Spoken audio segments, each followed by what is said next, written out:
পার্বত্য চট্টগ্রাম বিষয়ক প্রতিমন্ত্রী মীর মোহাম্মদ হেলাল উদ্দিন বলেছেন, ব্যবসায়ীদের পণ্য পরিবহনে ক্ষতি ও ভোগান্তি দূর করতে চট্টগ্রাম সহ সারা দেশের সড়কে সমতার ভিত্তিতে ওজন পরিমাপের স্কেল বসানো হবে।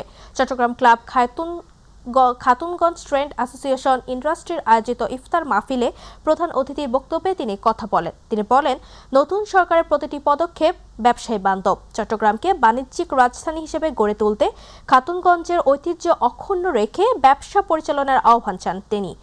অনুষ্ঠানে উপস্থিত ছিলেন চট্টগ্রাম 10 আসনের সংসদ সদস্য সাইদ আল নোমান ও চট্টগ্রাম 9 আসনের সংসদ সদস্য আবু সুফিয়ান সহ ব্যবসায়ী নেতৃবৃন্দরা।